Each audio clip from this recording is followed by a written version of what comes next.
Hey y'all, just picking up the thread again. Happy to see you. And as you remember from our previous video, we talked a little bit about why we go about the diagnostic process. And in this video, we're going to get into the weeds a little bit when it comes to how we go about doing this.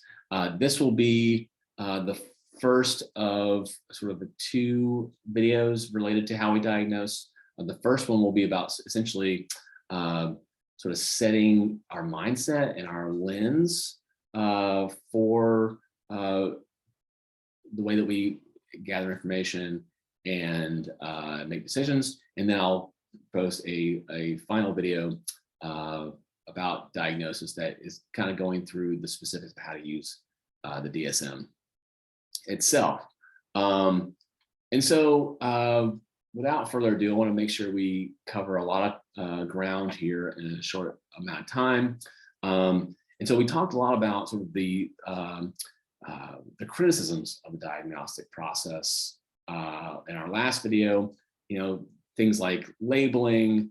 Oftentimes it can seem like a very arbitrary process that can also seem quite hierarchical and leave sort of clients and really people in general vulnerable to oppression, being misunderstood, and also can leave us vulnerable to perpetuating these oppressive practices. And so it's important for us to understand why we go about this process, kind of what the value of it is, and then also to cultivate an attitude of openness, flexibility, and kindness, so that we set ourselves up to reduce the risk that we participate in oppressive systems under the guise of caring and using tools that are meant for the relief of suffering and the promotion of well-being. So cultivating an attitude of openness and flexibility and kindness is really starting with self-care. And I think I want to make sure we address that self-care is not sort of just what we often get from sort of our common discourse about self-care. It's not, as some people might describe, all bubble baths and ice cream.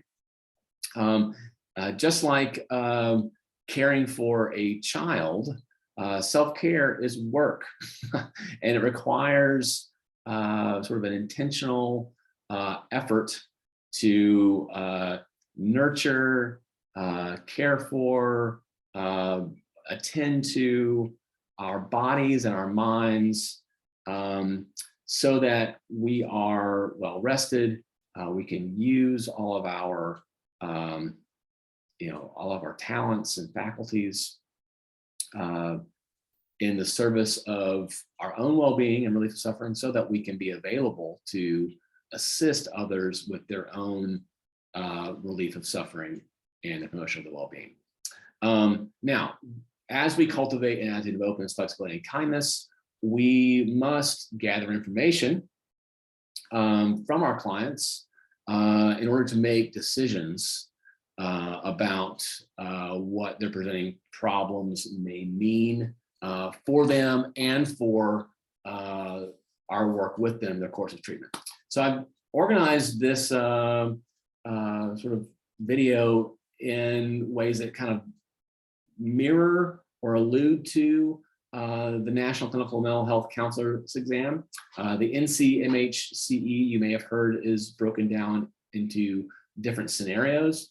And each scenario, you will be tasked with questions related to information gathering, and then tasked with making decisions based on that scenario and the information you gathered from the scenario. So let's talk a little bit about information gathering first. So when you are in a first meeting with a new client, regardless of the setting, you will be, to the best of your ability, taking information from primary sources. So what is observable to you You'll be taking information from secondary sources, so it's what is reported by the client and perhaps other professionals as well. And then it's important as we gather information to continue to follow up and track information to track progress and confirm or rule out sort of continuing needs and presenting concerns. So primary sourcing, kind of getting into what's observable, I think a nice way of kind of framing our primary sourcing is to draw from behavioral psychology. And behavioral psychology gave us the gift of the ABC narrative of behavior and the 4 functions of behavior. So this sort of metaphor relates to this idea that all behavior sort of is communication in some way, shape, or form. And the ABC narrative of behavior kind of starts with what happened right before a behavior occurs, such as an antecedent.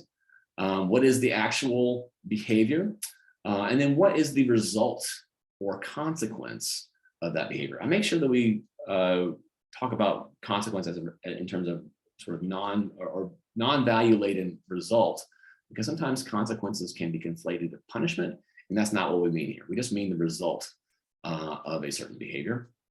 And then all of these behaviors, all human behavior, serves one or more of these 4 functions. So access to tangibles, social interaction, avoidance or escape of something that a person may perceive as too scary or too difficult, or a physical sort of responding to an internal stimulus is kind of what I mean by that.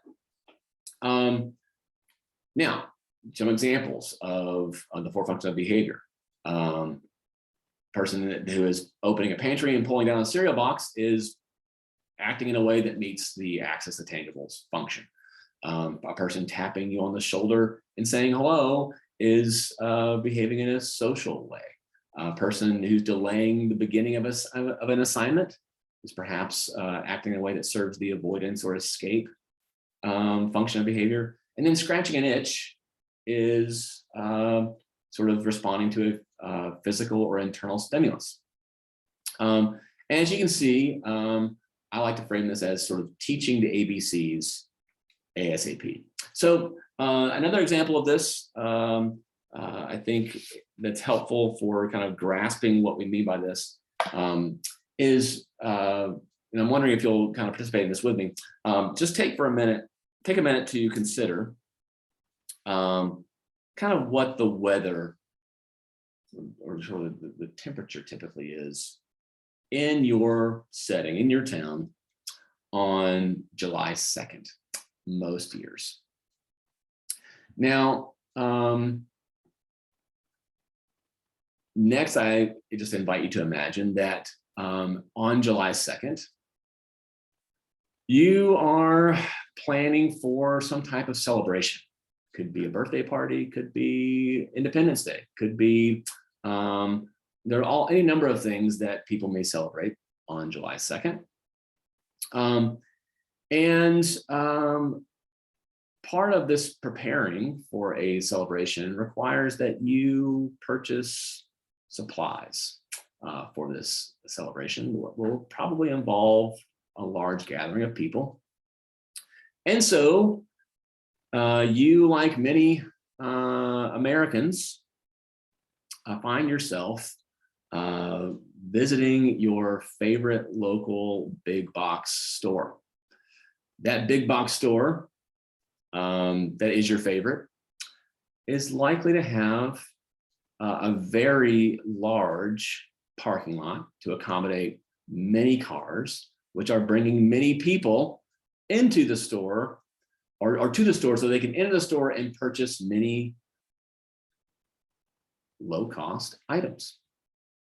And so you arrive at this big box store and it's very crowded on July 2nd because you are not the only person to have had this idea. And you arrive, you have to park, let's say a quarter mile away, just to be optimistic about it. And you hop out of the car and you just see the waves of heat radiating from the blacktop, the asphalt of the parking lot. And you start your long march, your quarter-mile march to the entrance of the store. And when you arrive at the entrance of the store, first you're hit with this blast of cold air-conditioned air escaping from the building, but also probably there's a mechanism above the door that will blast you with cold air to essentially welcome you to and give you more motivation to be here, to escape the heat. But you also are likely to encounter something else as you enter the store, a large array of cold beverage dispensing machines. We call these Coke machines where I come from. Everything's Coke in Atlanta. Sprite, Mountain Dew, Pepsi, it's all Coke. So you see the Coke machines and you begin to notice that you feel thirsty.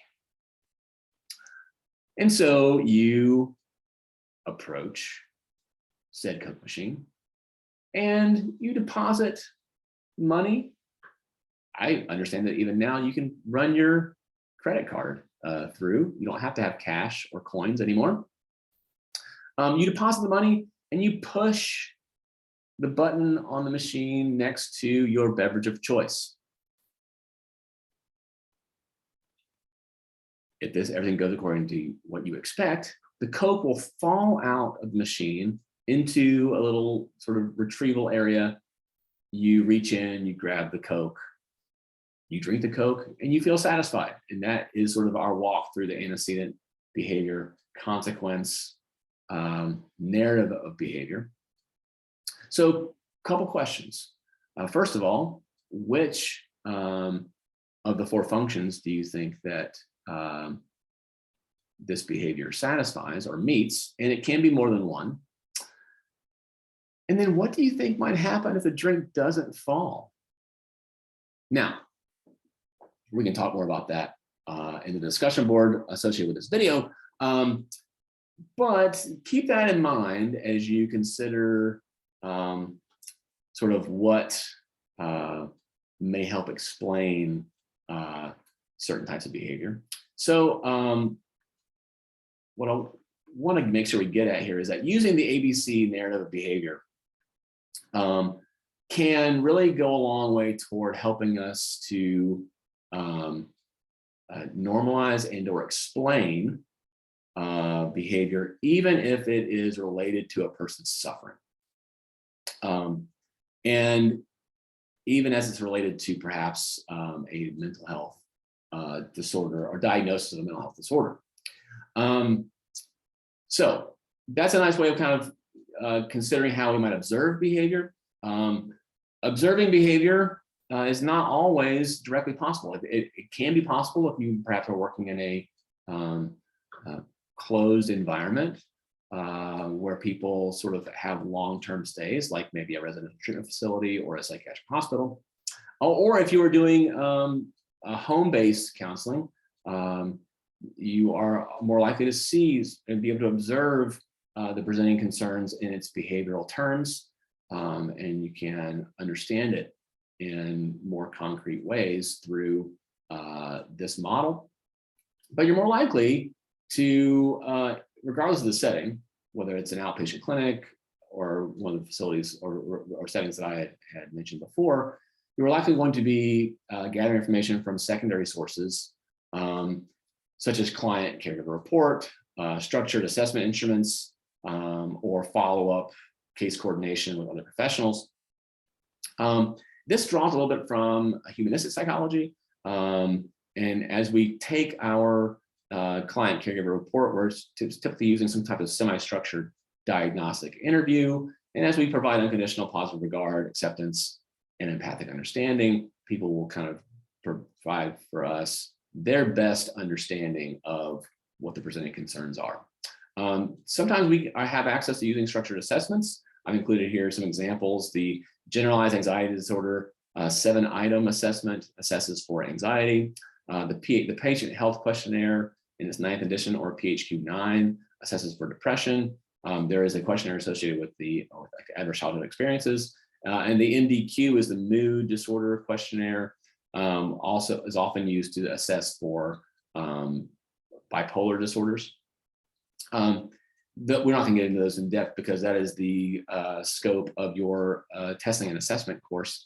But those are some examples of things you might be exposed to and might be able to use to gather information. And of course, as we are gathering information from secondary sources, it is important for us to take a wide range of perspectives, if possible, and to trust the information we receive, but then verify it, if at all possible, through primary means or through secondary means that are sort of like inter-rater, like maybe another professional who's also experienced the client in person and can confirm or add new helpful information to your initial sort of assessment. So that's sort of a walk through information gathering. Our decision-making lens needs to be sort of influenced by a biopsychosocial, cultural, spiritual approach to the information. It draws upon the sort of contributions from developmental and social psychology, and sort of uses a asset framing or strengths-based focus when we're making decisions about a diagnosis and then subsequent intervention and treatment.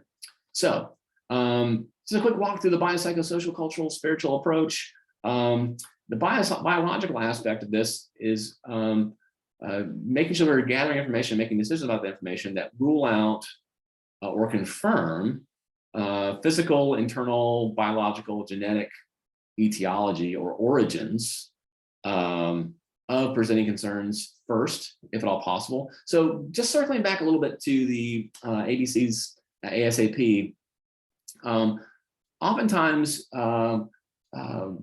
behavioral expression will sort of look like maybe a social or a access to tangible or even a avoidance or escape function initially, but it's also important to recognize that there may be things that going on inside the person of a physical nature that are invisible to the naked eye.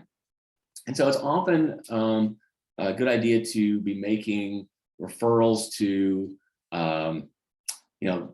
pediatricians, general practitioners at the beginning of treatment, just to rule out, just to do a physical examination, just to rule out perhaps some type of unseeable physical concern. You've probably already read a little bit about how there are neurotransmitters in our guts, in our stomachs, that may sort of be an evidence that our minds go beyond just our brain.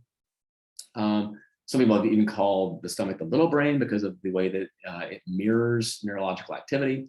And so if a person is coming to you complaining of heightened anxiety, but they also add that part of their anxiety is sort of difficulties with appetite and kind of chronic abdominal or digestive distress, it's probably a good idea to suggest they go see their GP, or even seek out a consultation with a gastroenterologist to perhaps address the physical concern in the interest of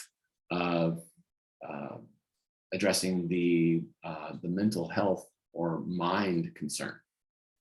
So this kind of gets at sort of the determination of biologically based interventions may be relevant or necessary.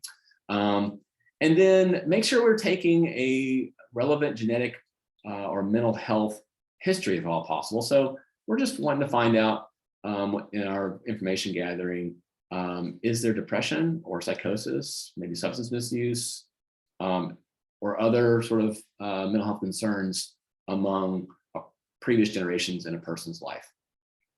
So, if so let's say that the brother of the client has been diagnosed with autism, there is a genetic component to autism spectrum disorder, and perhaps the behaviors we're witnessing can be explained by sort of an autistic brain style.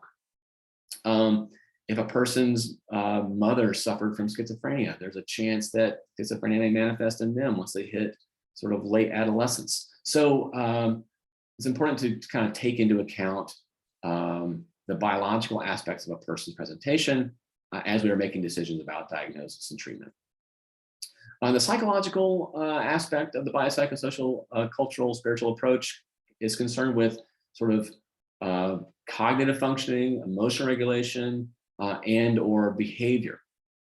We want to understand what the onset of the presenting concerns were and how long they have been the pattern has been going on. We want to understand the severity of impairment. Is this keeping a person from going to work? Is it impairing their access to curriculum at school? Can they eat? Can they participate in hygiene? Those types of things.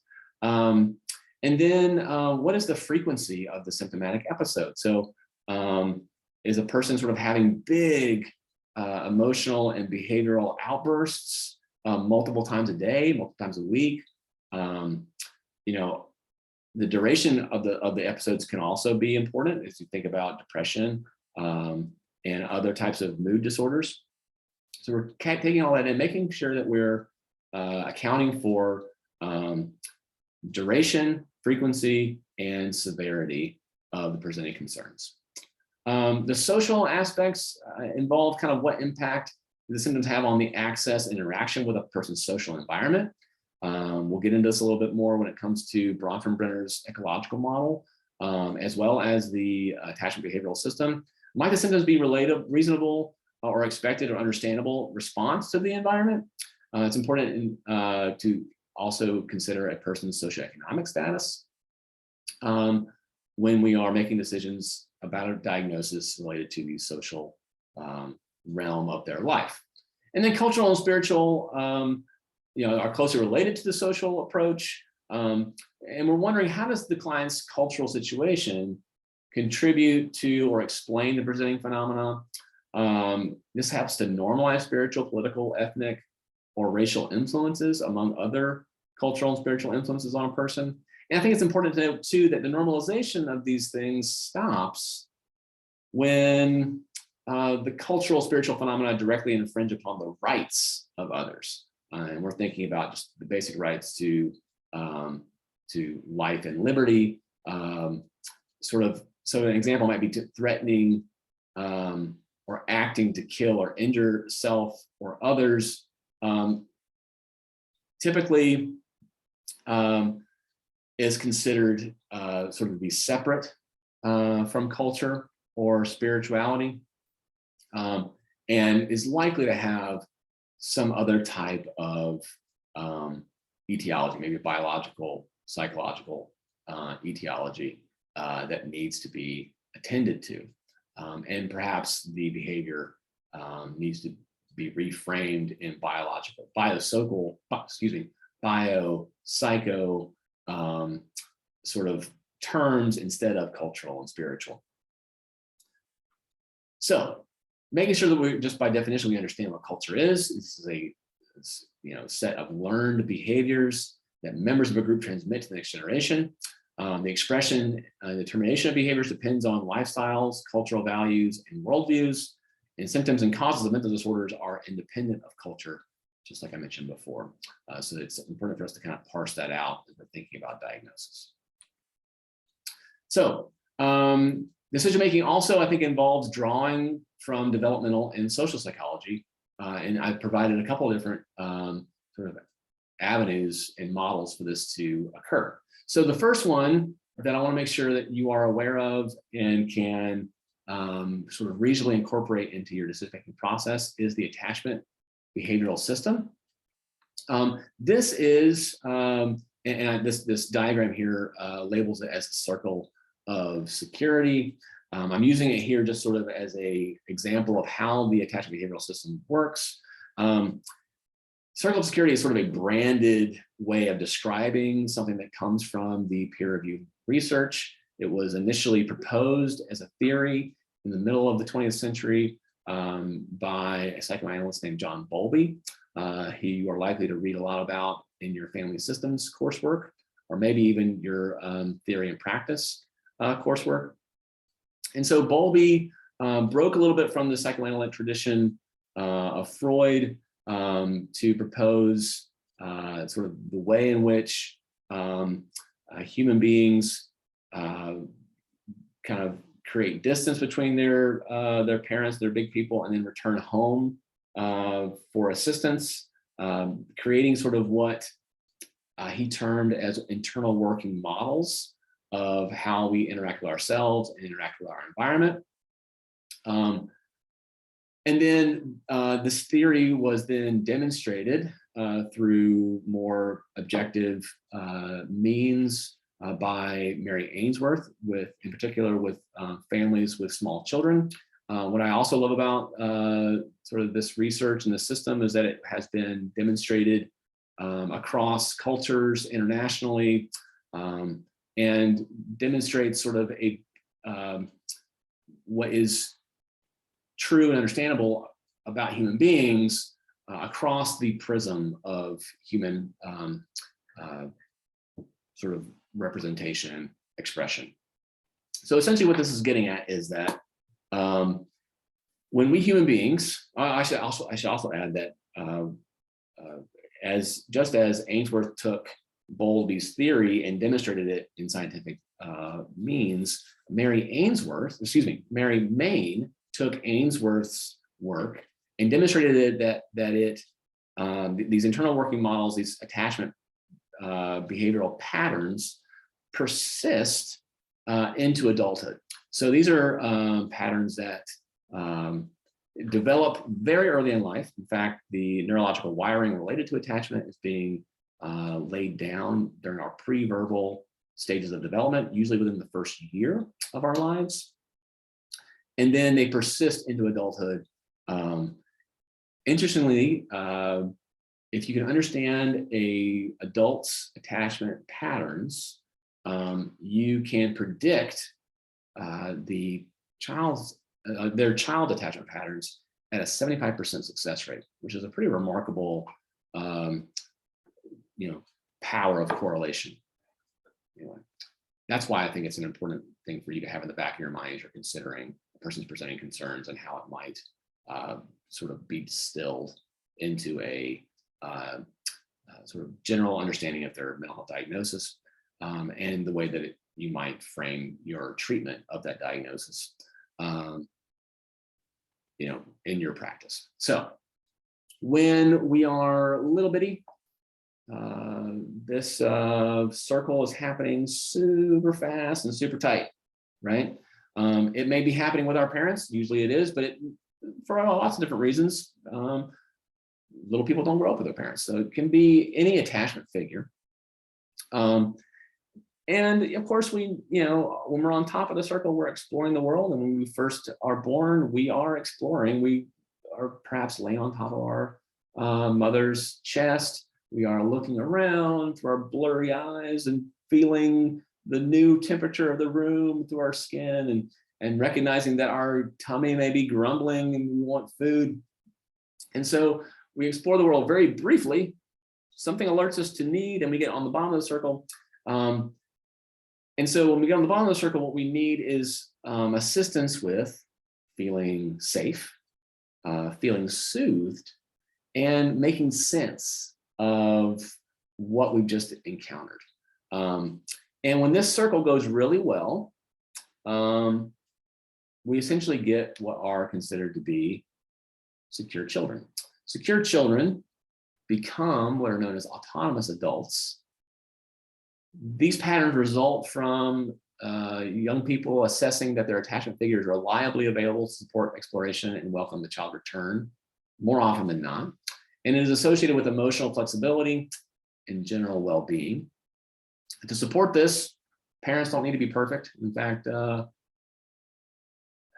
parents who are facilitating secure attachment with their children are usually making mistakes as many as 2 or 3 times a minute. What matters so much is really kind of the repair when attachment breaches occur.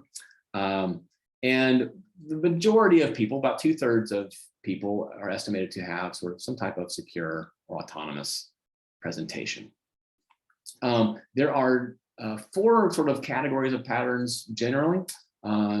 So we talked about the secure autonomous. Now we'll talk about 2 organized but insecure patterns. The first one is called avoidant, which avoidant children become dismissive adults. And this results from a child assessing that the attachment figure is reliably unavailable to support exploration and welcome return. Essentially, they kind of get stuck on the bottom of the circle at the far end of the circle. It's associated with incongruence between autonomic responses to stress and emotional expression. So let's say you have 2 children in a room, and maybe you drop a snake in the room, okay?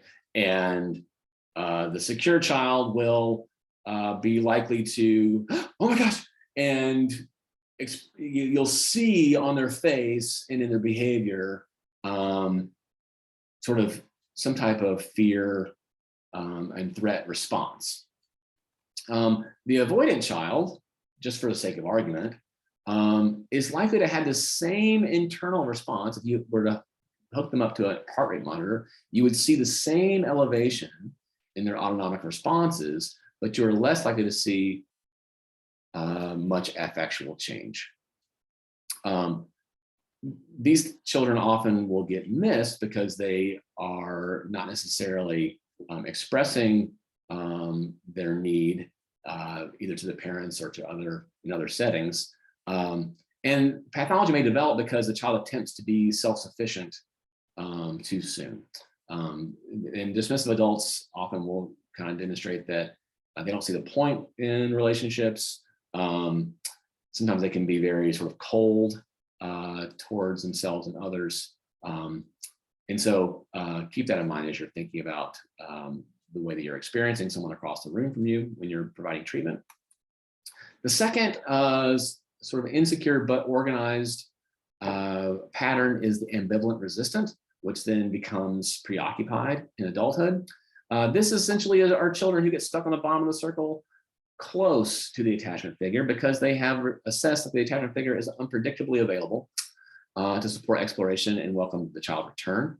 That's associated with strong emotional responses to stress and the child typically does not respond, I shouldn't say done, but it takes great effort to respond to soothing interventions from attachment figures. And pathology may develop because the child becomes difficult to soothe. Their world that feels to them to be very unpredictable. And they may misinterpret the actions of their caregivers. Sometimes these strong responses show up as sort of rage or helplessness. And it's associated with a variety of different mental health concerns. The final category is sort of the insecure and disorganized pattern. Disorganized children become unresolved adults. And this results from the child sensing that the attachment figure that must meet their needs for food, shelter, those types of things, and emotional support, but the attachment figure is either terrifying to the child or terrified by the child. This leaves the child sort of in this double bind that's unresolvable. And pathology may develop because the child's threat response becomes unreliable. And it has been associated with impaired empathy and theory of mind, being able to kind of put themselves in the shoes of other people. It's also associated with pathology that might show up as reactive attachment disorder or disinhibited social engagement disorder. And it should be noted that not only does this result from very severe experiences of either abuse, neglect, or both, but is also vastly overrepresented in populations that have been affected by poverty and adult mental illness and incarceration. So keep those things in mind as you're thinking about decision making when you're gathering information. Sort of closely related to what we just described in terms of abuse and neglect are adverse childhood experiences. There are essentially 10 identified ACEs, and remarkably, about 2/3 of us have at least one. So they're remarkably common, which is one of the big takeaways of the foundational research, which was first published in the late 90s. A score of 4 or more ACEs. So if you have 4 or more of these experiences, this is associated with a wide range of chronic physical and mental health conditions. Just for example, you may be at higher risk for COPD, heart disease, those types of things, but you may also be at higher risk for having multiple marriages. You may be at higher risk for suicide and depression, among other mental health concerns. So it's a good idea as you're gathering information to take an ACEs score and then help make decisions about a person's diagnosis and presentation with that information in hand. Part of closely related to the ACEs assessment is the sort of the hierarchy of needs. So we're trying to understand how and to what degree and to what level of reliability are a person's physiological safety and security, love and belonging, esteem, and self-actualization needs being met. And each of these sort of builds on the other. One of the knocks on this model is that it is presented in a linear way. So keep in mind that this is not a linear process. Oftentimes, a person may be able to meet their esteem needs, even if their safety and security needs are not being met. And they may be sort of mutually influencing. So making sure that, again, coming back to socioeconomic status, you're taking into account how that bears on the presenting concerns and how it might help you to find the person's strengths, normalize or explain symptoms, even if the symptoms are causing such a level of distress to self and other that they cannot be excused. They can be explained, and therefore they can be addressed and treated to relieve suffering and promote well-being. So just keep Maslow's hierarchy of needs in the back of your mind. Also, the hierarchy of needs influences each of the stages of the or the phases of the ecological model. So Uri Bronfenbrenner was sort of credited with presenting this ecological model in the late 20th century, I believe it was 1970s. He was a contemporary, in fact, of Mary Ainsworth, and one of his critiques of the attachment behavioral system was that it didn't really go far enough. It certainly got into the effects of the parent-child or attachment figure-child relationship, but it didn't necessarily take into account the influences of a child's experiences with school, peers, what they might experience at a daycare facility, what they might experience within a religious organization, what kind of access or lack of access they might have to healthcare services. And then how sort of governmental agencies, the media, the parent's economic situation, or maybe a school board might also be influencing the ways in which a child is able to react with their microsystem. Of course, the macro system is sort of the overarching attitudes and ideologies of culture that might be influencing the exosystem, which then might also influence the microsystem. And as you can see here in this model, there are sort of double pointed arrows that indicate that each system can be sort of mutually influencing. But the farther you get away from the child or the individual, in our case, the less likelihood they will have of having an impact on that system. But that does not necessarily take away from the fact that that system might have an impact upon them. So be keeping in mind these things that they might help explain a client's presenting concerns.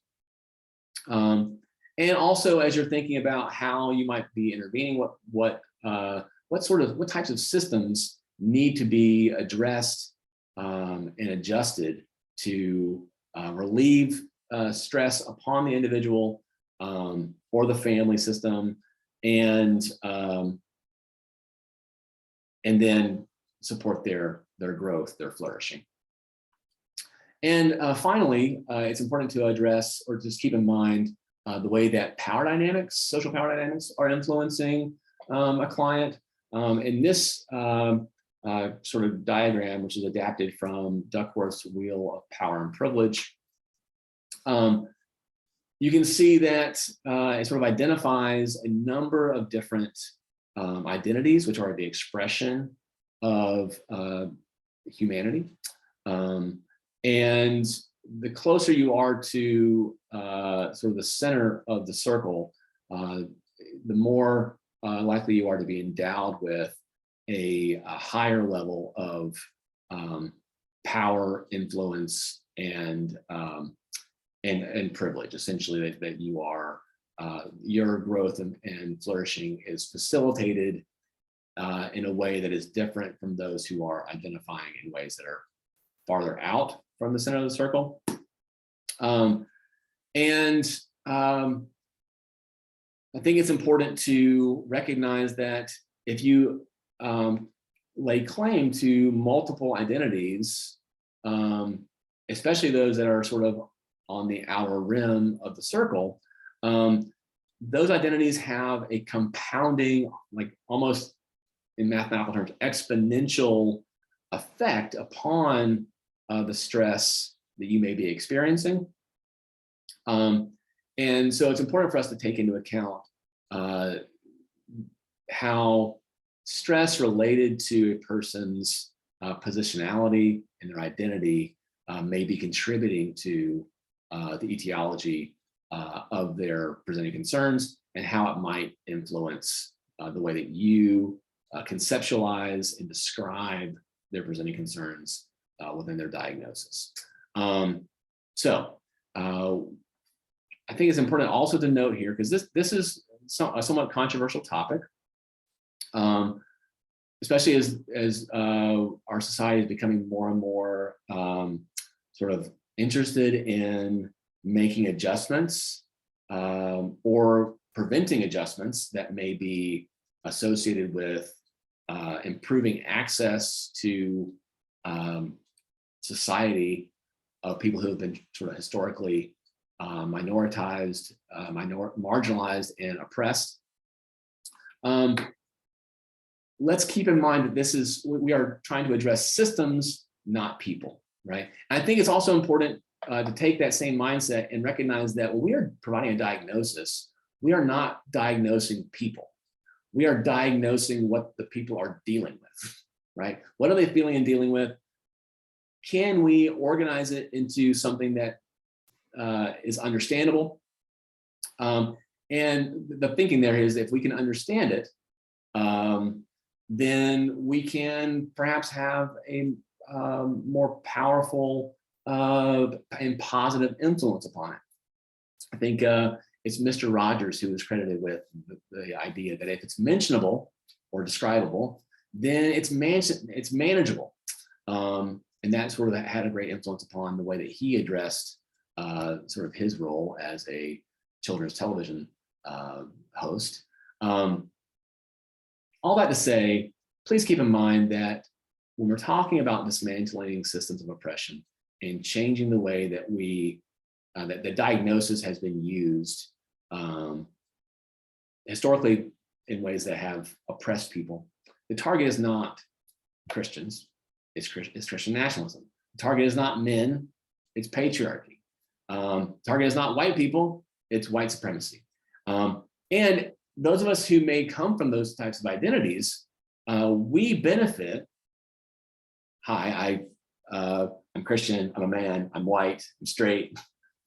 We benefit from, first of all, those systems have helped us get where we are in some way, shape, or form.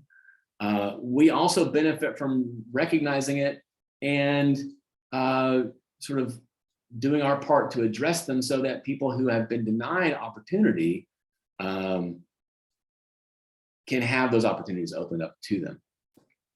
So reducing oppression improves the odds that all of us have a chance to develop into our best selves. And I think if you can incorporate these guidelines for information gathering and decision making, you reduce the chance that you will use diagnosis in a way that can be oppressive. And even if you do, by mistake, walk down that path, you will have the attitude of openness, flexibility, and kindness to the extent that you will be able to either A, recognize a mistake yourself, or be open to feedback, and to incorporate that feedback in a way that helps you adjust and participate in the dismantling of these oppressive systems. So that's what I wanted to bring to you in terms of sort of setting up your mindset for diagnosis. And now we will conclude this video and pick up again in another video where we will discuss how to use the DSM. And then we will conclude our videos for this module going through a case example together in sort of a way of providing you with instructions and a model for completing your assignments related to taking sort of vignette scenarios and making a diagnosis. So that's all for now. Thank you, and I'll see you in our next video. Thanks.